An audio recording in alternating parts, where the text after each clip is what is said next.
So the context is Pentecostal youth camp. A friend of mine hurts his arm during the day playing football, goes to the camp nurse. She doesn't know what to do with him, so she puts his arm in a sling, sends him on his way. Well, that night, services gets going. All the campers go up front into the altar. They're shouting, they're singing. Another friend of mine leans over to the friend that hurt his arm, and he's like, dude, I believe God wants to heal you tonight. He wants to touch your arm. And my friend's like, yeah, I believe that. Like, he can do that. And my friend's like, no. I think he wants to do it right now, but you have to have faith. Like, you have to put that faith into action. You need to take off that sling and raise up your arm and just believe that God's going to heal you. And my buddy's like, well, all right, I guess. And so he takes off the sling, raises up his arm, and screams out, ah, because his arm was broken. Damn, I'm glad I didn't begin high school, 'cause my best days will be in the past. I know, looking back, it ain't all bad, but damn, I'm glad I didn't begin high school. Hey everyone, welcome to Season 2 of Unlearning Youth Group. We're the podcast where we take a look at all the things we learned back in youth group. We find the good, we unlearn the bad, and we figure out where the heck we go from here. If we haven't met, my name is Jonathan Crone, and I'm joined, as always, by our co-host, Mr. Eric Williams. Eric, go ahead and say hey to the people. What is up? Season 2 is on the way, and I'm excited. I am too. We wanted to do stuff this summer. We talked about this in the preview episode, but we didn't get to it this summer, so I'm excited for getting this going. But Eric, can you go ahead and tell the people what we're talking about today? Yeah, so, if you haven't followed along or seen our preview episode from Season 1, we talk about youth group things. I've led youth groups and student ministries and stuff like that, and every single time you've got this youth group deal, you can't have a youth group without some sort of camp or retreat. And so imagine you're in high school, you're 15 years old, it's the last night of camp, tomorrow you're going to go home, you're going to go back to your life, you're going to go back to the things you've done before. But you've been looking forward to tonight all week. And for those of you who have been to youth camp, you know what I'm talking about, because tonight's going to be amazing.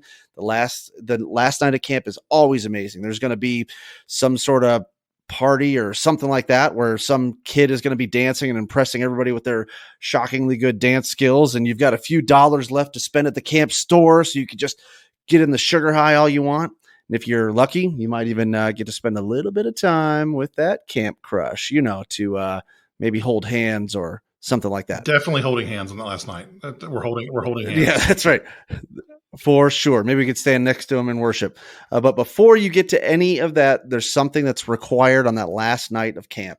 You have to cry.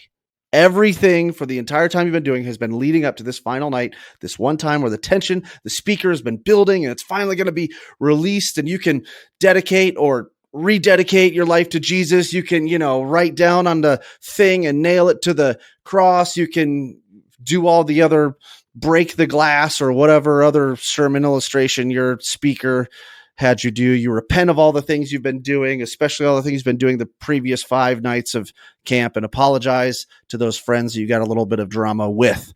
And if you're Pentecostal, well, there might be some other things involved too. You're rededicating your life. You're running around. I was Pentecostal, so it is what it is. Yeah. So Cry Night. Jonathan, tell me about Cry Night and your experience with Cry Night. Cry Night when I was in youth group was always a big deal. I remember a story. I was probably in 6th grade at church camp, and it was the Thursday night because we left on Friday, so Cry Night was Thursday night. Yep. And we always wore our best clothes that night. So I remember all the girls were dressed up. All of that was going on. And at this camp that I was at, the guys' dorm was up here on a hill. Girls' dorm was over here. And then I realize no one can see me right now, but I'm doing hand motions. Basically, the guys could see the girls walking to the worship area from our dorm. And this night, I've been trying to talk to this girl named Danielle all week. I was scared to talk to her. I just couldn't get the guts up. But I put my khakis on that night. I had my polo on. I was ready to go. And it was raining. And I still laugh at this. And so to get to the worship area, I could either walk down a little road and a sidewalk, kind of an L shape to get there, or as I was taught in math class, the shortest distance to a point is a straight line. Yep. So I could go from the dorm down this little grass hill and directly into the worship area. Uh-oh. But it was raining. Yeah. And so I took off. In sixth grade, for some reason, I don't know if you were like this too, you weren't cool if you held an umbrella, or Right. it didn't feel manly if you wore an umbrella. Right. So I refused to use an umbrella. So I was like, you know what? I'm running. I'm taking off. And so I run. I'm going, and I hit the hill. I run down the hill. And right as my foot hits the bottom of the hill, I hear my counselor yell, "Don't run through the grass." I hit the bottom of the hill, come up feet above my head, and land in a giant mud puddle, only to look over and see all the girls, including Danielle, standing there under their umbrellas watching me do this. Oh, man. So I cried that night for a different reason. Well, there is that too.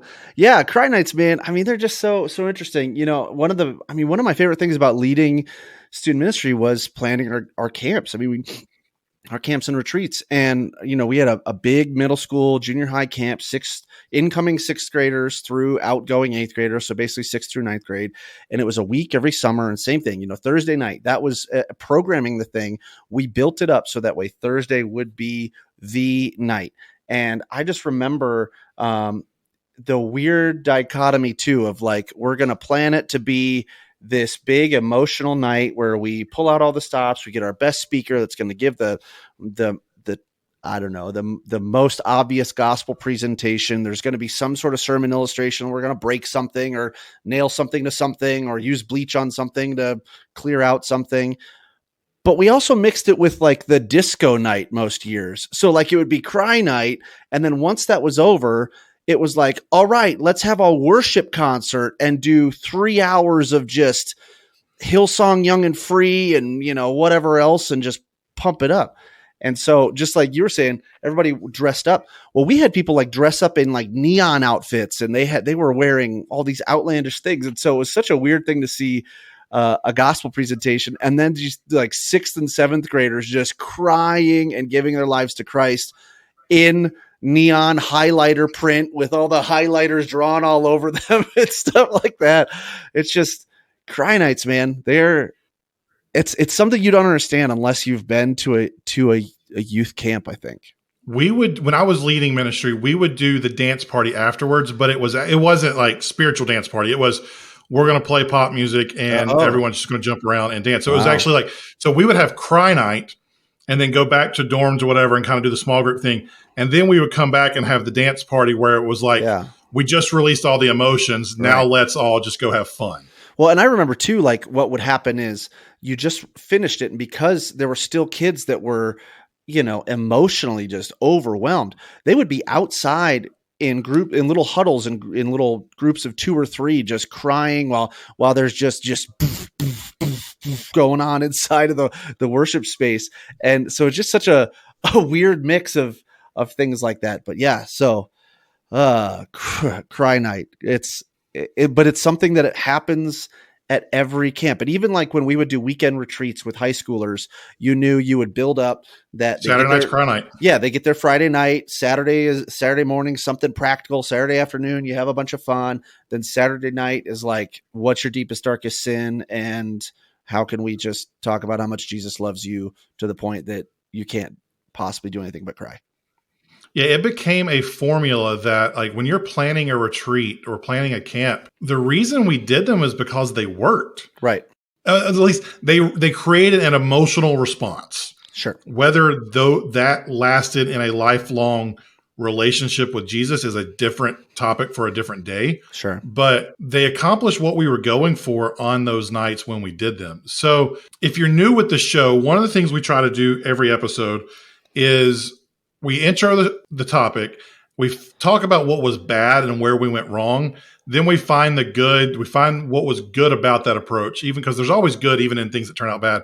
And then we figure out where the heck we go from here. So we've introed the topic. You guys understand what Cry Night is all about at this point. But Eric, what was wrong with Cry Night? Where did we go wrong and what was bad about it? Well, yeah, I know that you know, you put together a great piece for another publication to talk about cry nights and some of those things, but you know, specifically there are a couple of things that are wrong with cry night, and I think the one major piece is that it kind of sets your expectations up for something that's not achievable as an adult. So especially from sixth grade through, we'll say college ministry, even into young adult ministry, like Passion and some of these other conferences and some things like that. It's like, you're always chasing that next spiritual high, that mountaintop experience, that, the glory of the Lord radiating on your face type of mentality of that thing that just honestly at 38 years old, those moments are not frequent for me now. And so if your faith is based on those experiences, and then all of a sudden they're taken away from, or not taken away from you, but they're just not as, you don't have the opportunity like you did in high school, but now as an adult, it really puts you in a really crisis of faith. What do you think? So one of my favorite books is called My Imaginary Jesus by Matt something or another. I forget how to say his last name. But it's an acid trip of a book that completely confused me the first time I ever read it, because in the first scene you get Matt, this main character. I didn't realize it was fiction at first. That was my problem. Right. I thought it was going to be some nonfiction type of like ministry book, but no, it's nonfiction. But it starts off with the main character sitting there at a table, sitting next to a guy or across from a guy named Pete, and then Jesus walks in, and Jesus sees Pete, and Pete punches him in the face. And I'm like, what the heck is going, like, this is Jesus, Pete punching Jesus. Why is Pete punching Jesus? But the whole idea of the book, it's really fun because it tears around the idea of these imaginary Jesuses that we build and all the imaginary Jesus. So when I think through stuff, just in my personal walk with Jesus, I try to ask the question, am I making an imaginary Jesus here? And Cry Nights set up the idea of Mountaintop Jesus. We became great followers of Mountaintop Jesus. But the problem with Mountaintop Jesus, as fun as Mountaintop Jesus is, as great of a feeling as Mountaintop Jesus is, we have to climb the mountain to get there. We have to go through Cry Nights to get to him. And so setting up Cry Nights where we only worship Mountaintop Jesus, that's not sustainable. We can't climb the mountain every day. And honestly, as a 34-year-old, you mentioned how old you were. Like, I find Jesus in the mundane now so much more than I do on the mountaintop. And so I think it set us up for a relationship with Jesus that wasn't as healthy, but it wasn't as fulfilling either. Because when we seek after Mountaintop Jesus, our faith isn't daily anymore. A daily walk with Jesus is sometimes just that mundane, long marathon of small decisions, of saying yes to whatever God invites us to next. But when we chase Mountaintop Jesus, it's a life of just constant hikes every single day to be with Mountaintop Jesus. And all of our big decisions to follow Jesus are based on emotional responses at that point. It's not day-to-day following what Jesus calls to do. It's how do I feel, and will I follow Jesus based on that? It's a lot like marriage. And that honeymoon phase is great. Honeymoon phase is easy, but you get a decade into it, and if you're only chasing those romantic highs, you're not going to be very successful. Yep.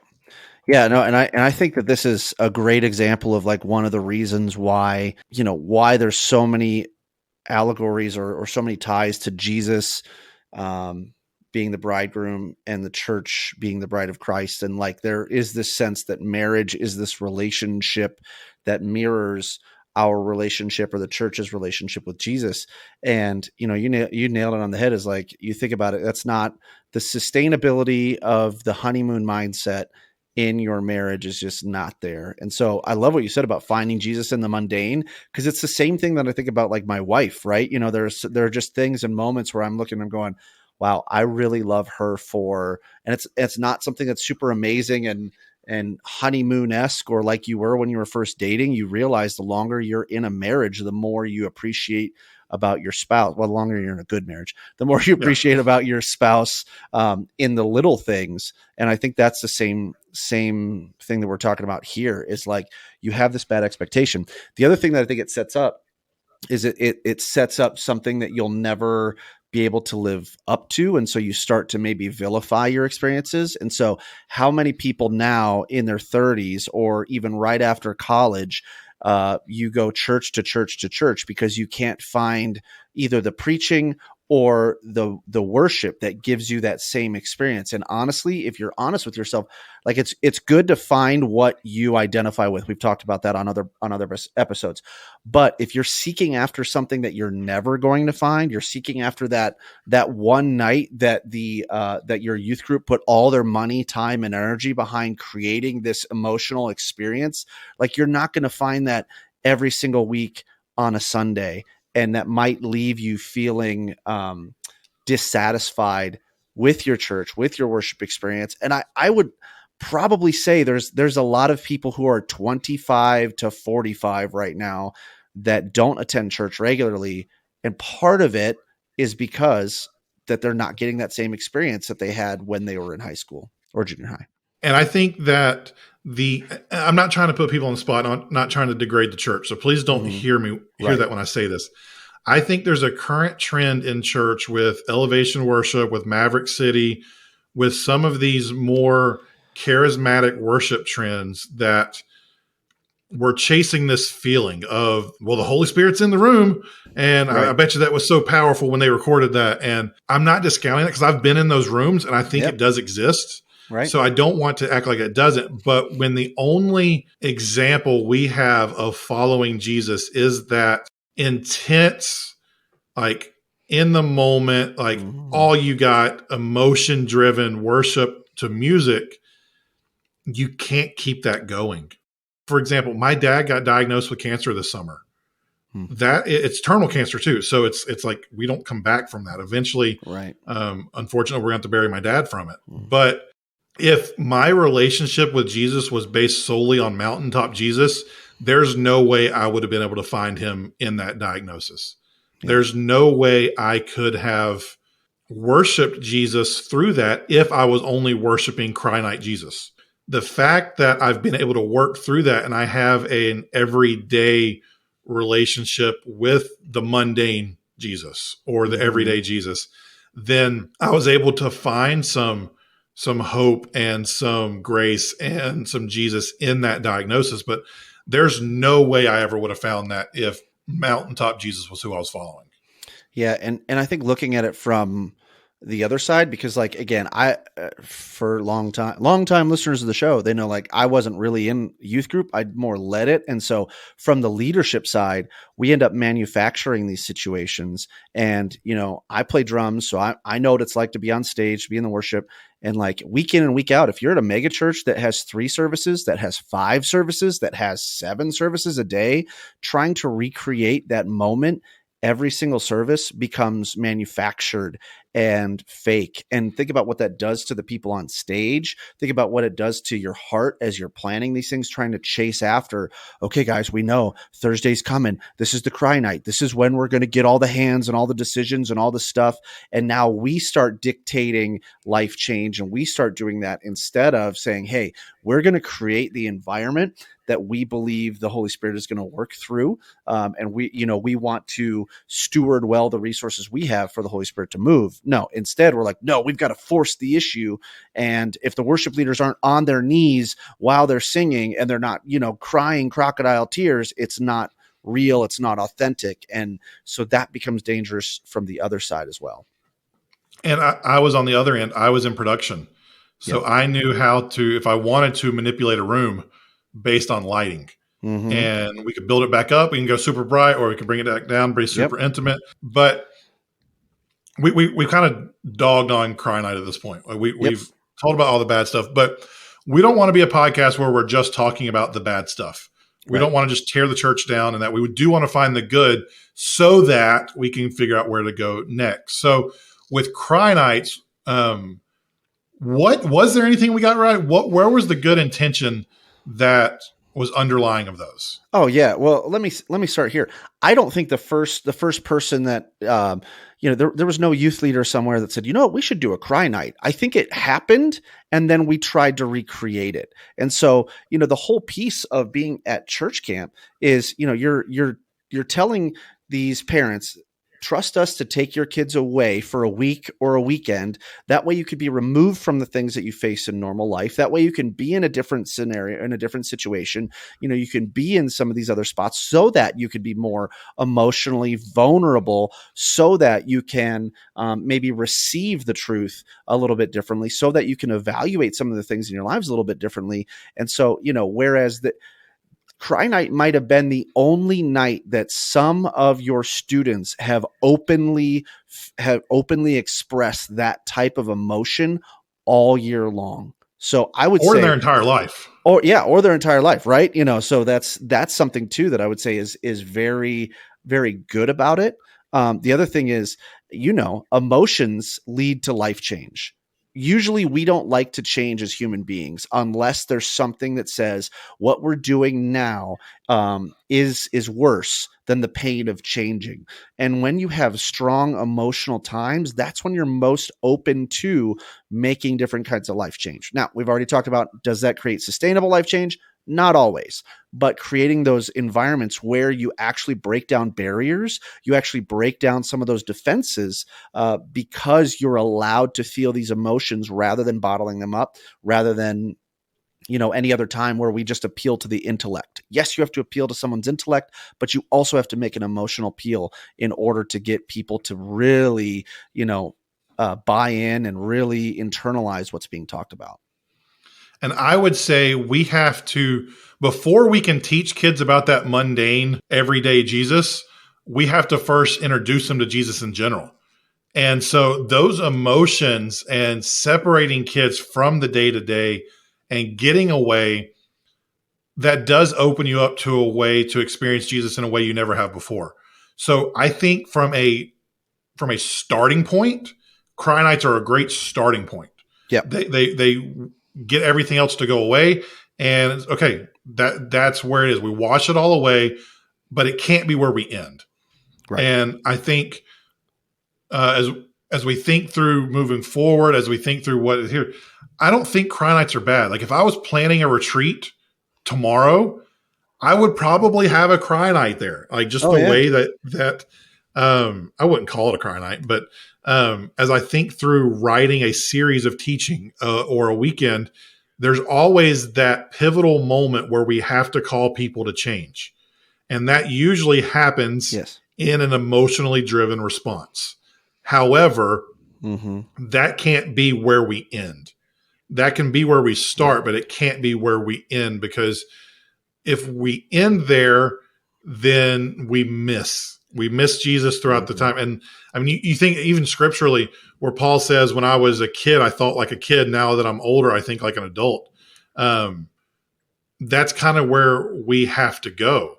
And so it's just a matter of, yes, getting away is good. Jesus got away. He set time apart to spend with him and the Father. So that is good. Creating tension and calling people to a decision because their life literally depends on it. That's a good thing. But we can't base everything in our discipleship and our walk with Jesus on those emotional decisions. Yeah, I think we talked about a marriage analogy. I think for me, this is like a vacation analogy. If you've got kids, you understand what I'm talking about, where it's like, should you take vacations? Yes. Should you create memories? Yes. But man, if I set my kids up, like we went over the summer, we went to an all-inclusive in Mexico. Could you imagine if I set their expectations for all of our family interactions to be at an all-inclusive resort in Mexico? Like that would ruin them. On the flip side, if as a parent you never give your kids fun experiences with you, that will also ruin them too. Or at least we'll just say that won't create the same type of family tie that you have. And so I think of these Cry Nights as more of like a vacation type of experience that you do once, twice a year. And you know that that's not regular. I mean, my kids know they're not going to wake up and have an all-you-can-eat buffet it seems like it the way we spend money. But, it's like they're not going to wake up thinking they can have an all-you-can-eat buffet every single day. But at the same time, boy, don't you think that those are the memories that you keep pointing back to with your family? And you say, man, remember when we did this? Remember when we did that?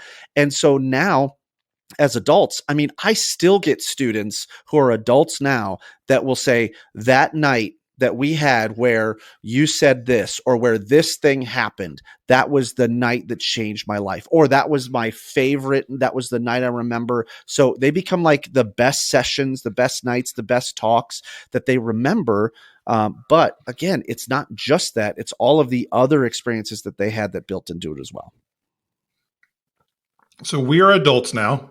I don't Mhm. think we have any teenagers listening to this. If we do, hey, thanks for joining along. But it's as we move forward, as we think about our own relationships with Jesus, as we think about our kids' relationship with Jesus, or if we are now youth leaders as well, it's time for us to settle into the daily, the stillness of a lifelong journey with Jesus, and not just an adrenaline-soaked hike up a mountain for Mountaintop Jesus. Because ultimately, real life doesn't look like an elevation worship video where we're just passionately and expressively running at Jesus at full speed. No one can run at Jesus full speed full time. We're going to get worn out. We're going to get burnt out. If we chase that high 100% of the time, not only are we going to get burnt out and probably end up questioning our faith and our relationship, but we're also going to miss out on the beauties of those intimate, like lifelong things that happen in the stillness, I was at the gym earlier this week after my workout, had headphones in, was stretching and just laying on my back, stretching my hamstrings. And I had this nice little intimate moment with Jesus where I felt like he was speaking to me and I was praying, and in the middle of a gym that's playing crappy 80s rock music, and I'm sweating and all this stuff. But that's the everyday mundane Jesus that we need to find. Jesus is not mundane, but you get what I'm saying when I say that. But we miss out on those if all we're chasing is the mountaintop. Yeah, and I think it comes back to your story, relating it personally to your dad. I mean, my mom just recently passed from cancer. She went through 16 months of it. And I think about how crazy it would be to expect Mountaintop Jesus in that moment. However the announcement happened for your family. I mean, I remember I was on FaceTime with my mom and my dad because they were in a different state at the time. And imagine if it's like, okay, they give you the announcement, and then all of a sudden they go, and you know what? We're gonna bring up the band, and then like music starts playing, right? Like it's terminal, Jonathan, and then all of a sudden it's like, that God's not dead, surely alive, and He's living on the inside, or it's like in heaven met earth like a slapping way, and you're just like, what? What on earth? Like that just wouldn't make sense. And it's not appropriate Jesus for the moment. And I think that's what you see in the Bible. Sorry, with Jesus's reactions to things. It's like that he gets the announcement from the messengers that one of his best friends, Lazarus, was dead, and he weeps. You know what I mean?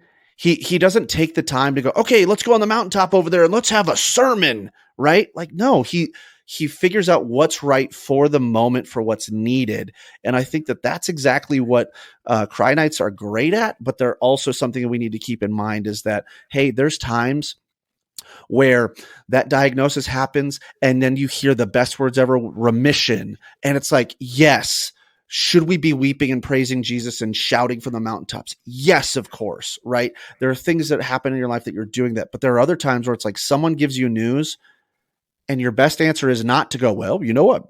God works all things for the best, glory of those who love Him. It's like, no. It's best to have a moment where you could sit with people. And so really understanding where and when those reactions are appropriate. Cry Nights show us what elation looks like and what a glimpse of heaven probably looks like. At the same time, as adults, we need to know how to live with Jesus every day. And I think that is a great place for us to stop this week. Eric, can you tell the people what we're talking about next week? Ooh, okay. So we ragged on worship a little bit this week. Next week, we're going to talk through some of our youth leaders, going to talk through some of our pastors, and specifically the types of culture that's created when I bet you all kind of knew, like, what was the main thing in your youth group or the main thing in your church that The they big sin. always talked about? Yeah. What was that signature sin that you knew wasn't okay? And what other sins were kind of like, we don't really care about. So if you have a story about that, make sure you send that to us, but tune in for the next episode as we talk about some of that sin projection coming from our leadership. That's it for us this week. We'd love to hang out with you on social. I am at Jonathan_Carone on Instagram. Eric, you are Eric W712. Eric W712 on Instagram. We're both on TikTok too. But I don't know. I feel old promoting that because I'm 34 and yeah, that's weird. But that's it for this week. Thanks for hanging out with us and we will see you next week.